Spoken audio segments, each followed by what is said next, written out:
Wholeness, beautiful beings, welcome to Notes of Naja Rashida, Notes of Nara, and here's my handy dandy notebook with my ideas, creativity, or creative ideas and discussions that I am very excited to share with you.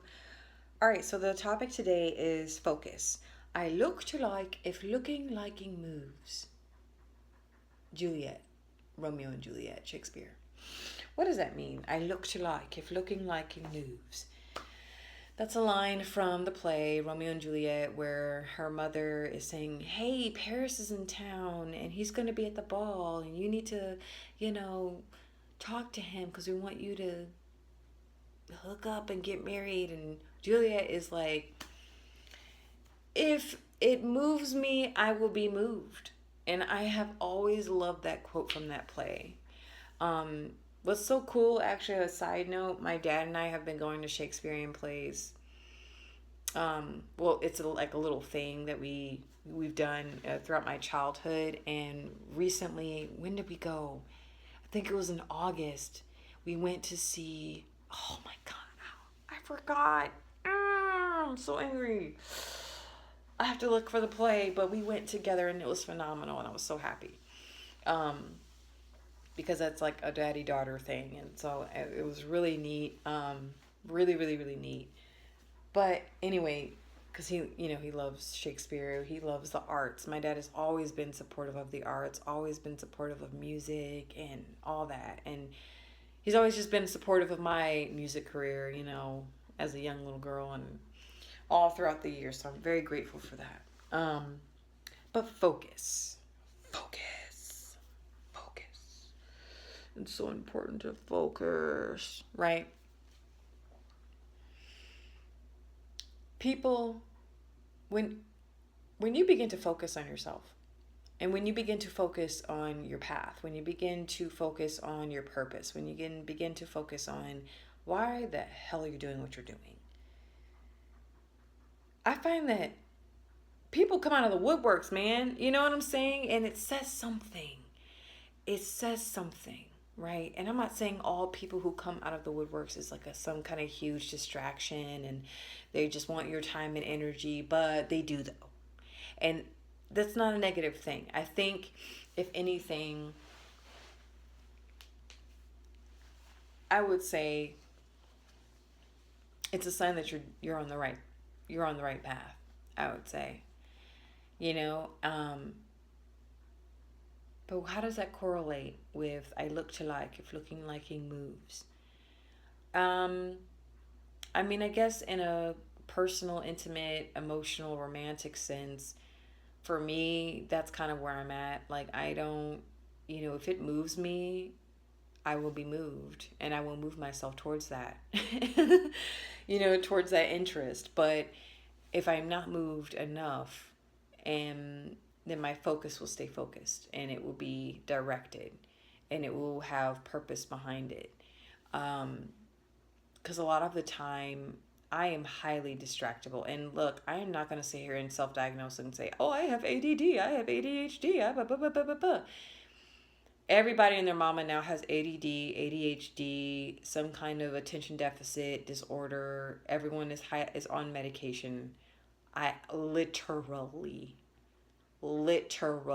I have so many people in my professional and private life that are being medicated for ADD. Lack of focus, right?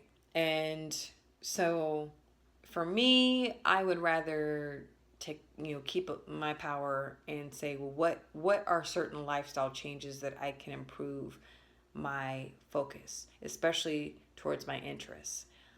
Yes, do I spend a lot of time, screen time? I do. It's been an ebb and flow of screen time. I notice that when I am invested in my interests, my focus increases tenfold. I'm one of those creatives that if I start a huge creative project, I'm obsessed with it. Nothing else matters.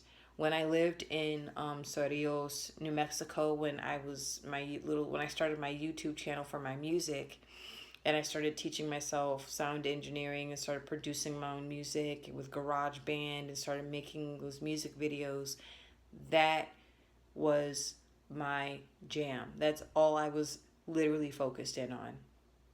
And oh, distractions, like they come, everyone knows their vices. And for me, it would be, a relationship, right? Because any emotional investment I put into I thought needed all of my attention and all of my energy. I don't think that way anymore.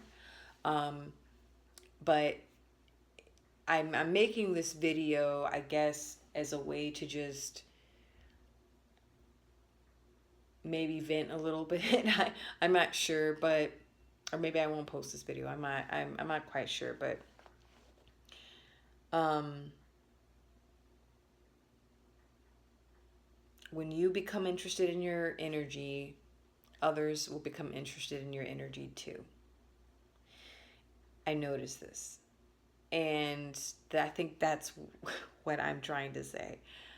When you invest in your energy and you show interest in you, other people show interest in you, and they could be the right the right kind of vibe or the vibe that's not really meant for you, but people generally begin to they just interact with you in a different way. And so um when this would happen, when I was a younger woman in my early 20s, when this would happen, I just would immediately drop what I was doing to invest in their interest. I completely lost focus in what I was doing because I was distracted by their interest. Oh, you're interested? You're interested in what I'm doing? Oh my God. And so I would drop what I was doing to investigate their interest rather than going and diving even deeper into what I was interested in. Because here's the thing. When you begin to invest in your interests, when you begin to really dive deep into something that's taking your focus, okay? And you're channeling that focus and that interest, and people will begin to take notice of that. And what I've noticed is that the people who you're going to attract all kinds of different energies. But the thing is that when you go dive deeper, you're not distracted by their interests. You're not distracted by them liking what you're doing or liking you. What tends to happen is you go even deeper in, and then people who are truly meant to go on that journey with you stick around. They hook themselves. They're like, oh, she's got something, or he's got something. I'm sticking around for this, right? And it's not just a romantic sense. It's just in general. I've noticed.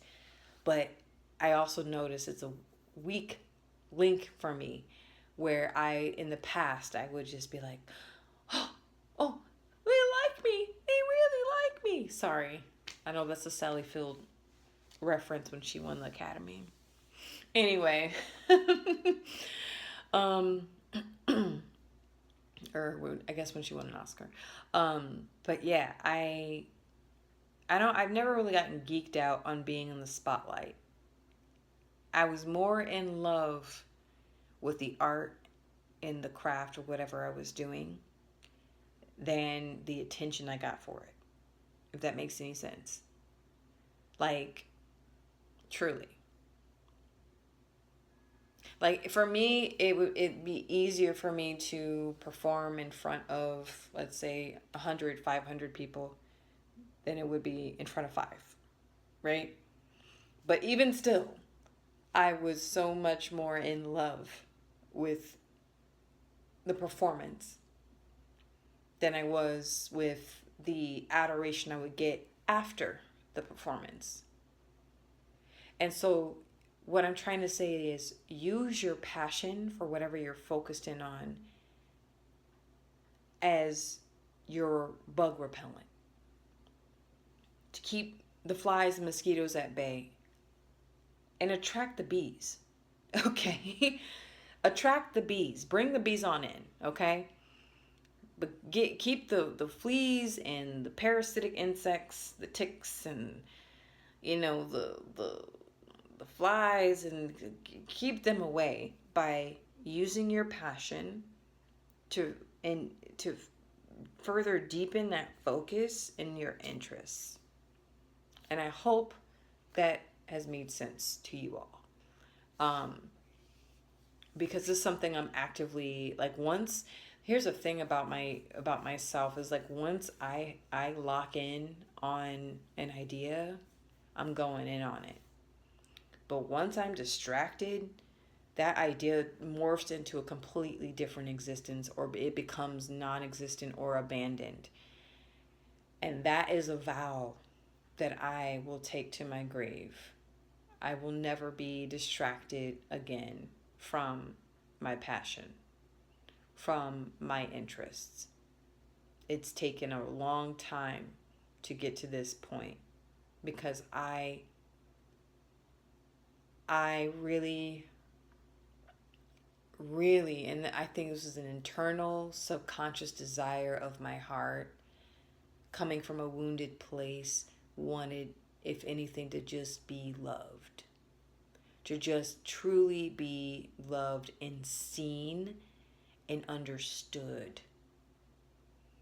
And that superseded my passion for my creative life. But now that I have healed that space within my heart, I can redirect that passion to my interests again without abandoning my creative interests. Needless to say, to simplify what I'm saying, is that I put relationships above my creative pursuits in my life. And I've never really been one to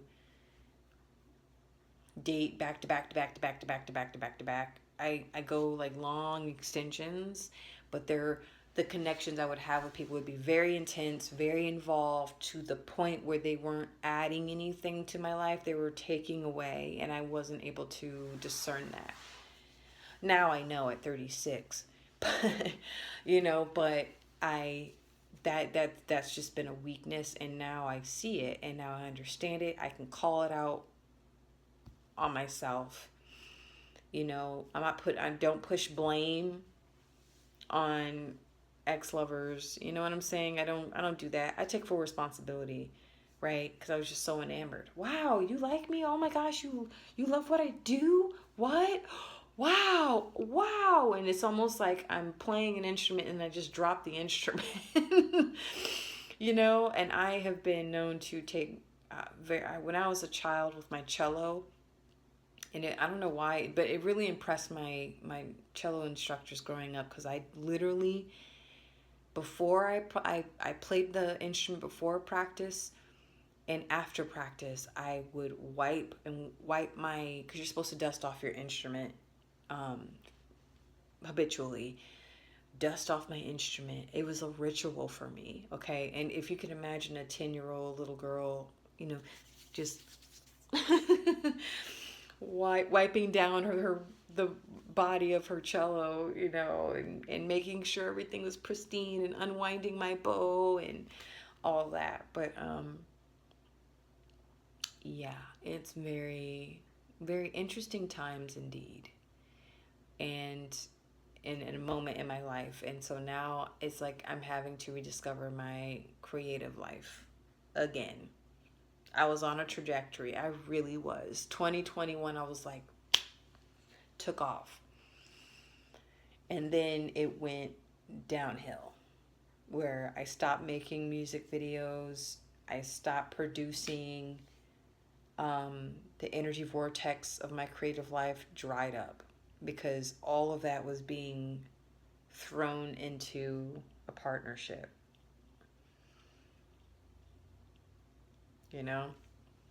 There, I said it. It's good to be honest. But now I know. And now I'm really excited for the future. And so yeah, I'm really excited for what's to come. That's for sure. And what I want to share with you all in time. But thank you so much for tuning in. May this message find you well and whole. Remember to expand, to evolve and embrace. Take care.